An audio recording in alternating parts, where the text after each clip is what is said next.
시청자 여러분 안녕하십니까? 군위뉴스입니다.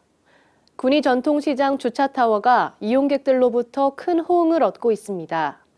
지난 1월부터 운영된 주차타워는 총 공사비 31억 원을 들여 3층 4단의 건물로 110대의 차량이 주차를 할 수 있습니다. 군은 시장 이용객의 편의와 주차타워 이용률을 높이기 위해 24시간 무료로 운영하고 있습니다.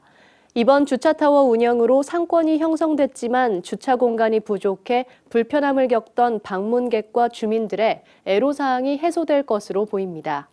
군 관계자는 주차타워뿐만 아니라 지역 상권 활성화를 위한 개선안 도입에 최선을 다하겠다고 말했습니다. 군이 지역 농산물의 우수한 품질을 위해 미생물 활용에 적극 나서고 있습니다. 군은 경북대와의 계약을 통해 특허 농업미생물 14종을 사용해 현재까지 3,500여 농가에 650톤의 미생물을 공급했습니다. 그 결과 지난해 미생물을 사용한 농가의 경우 상품성이 높아지고 일손과 비용을 줄이는 등 큰 효과를 거뒀습니다. 특히 적극적인 미생물 활용을 유도하기 위해 지난해부터 시행한 미생물 마일리지 제도로 매년 미생물 사용 농가가 증가하고 있는 추세입니다. 군위군 농업기술센터는 상품성이 높은 친환경 농산물 재배에 대한 자발적인 참여의식을 고취시켜 지역 농민들의 소득 보전에 힘쓰겠다고 밝혔습니다. 군위군은 2022년도 노후 경유차 조기 폐차 지원 사업을 시행합니다. 이번 지원 사업은 미세먼지 발생의 주요 원인인 배출가스 5등급 노후 경유차의 조기 폐차를 돕는 사업으로 군위군에서는 총 690대 11억 원 규모의 예산을 확보했습니다.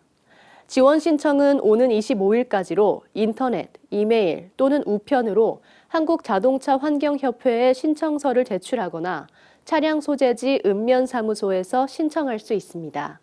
지원 대상 차량은 배출가스 5등급 자동차 또는 2005년 이전 배출 허용 기준에 따라 제작된 덤프트럭, 콘크리트 믹서 트럭 등으로 군에 6개월 이상 연속 등록되고 최종 소유자가 6개월 이상 소유해야 합니다. 다만 배출가스 저감 장치를 부착하거나 저공해 엔진으로 개조한 노후 경유차는 이번 대상에서 제외됩니다. 군위군은 오는 25일까지 소나무류 이동 금지 기간으로 정하고 특별 단속을 실시합니다. 이번 특별 단속은 소나무 재선충병의 피해를 예방하고 인위적인 확산을 방지하기 위해 시행됩니다. 군은 소나무류 생산 확인증 소지, 유통자료 비치 여부를 확인하고 재선충병 방제사업장 주변 소나무류를 땔감으로 사용하는지 여부를 중점 단속할 방침입니다. 위반 사항 적발 시 소나무 재선충병 방제특별법에 따라 최고 1년 이하의 징역 또는 1,000만 원 이하의 벌금이 부과됩니다. 한편 소나무류 이동 단속과 더불어 주민 계도와 홍보도 병행해 소나무 재선충병 확산에 대한 인식 개선에 앞장선다는 방침입니다. 군위군의 공공근로 지역공동체 일자리 사업이 지난 2일부터 시작됐습니다. 이번 일자리 사업 참여자는 총 219명으로 공공근로 139명, 지역공동체 80명으로 구성돼 오는 5월 말까지 각자 배정된 사업장에서 근로를 진행합니다.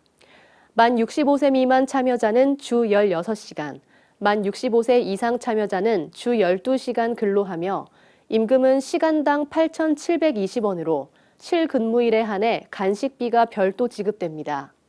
공공근로 지역공동체 일자리 사업은 취업 취약계층에게 한시적으로 제공하는 직접 일자리 사업으로 참여자들의 생계 안정과 지역경제 활성화를 도모하기 위한 사업입니다. 군 관계자는 이번 일자리 사업뿐만 아니라 양질의 일자리 창출을 위해 지속적으로 노력하겠다고 밝혔습니다. 군위뉴스를 마칩니다. 시청해주신 여러분 고맙습니다.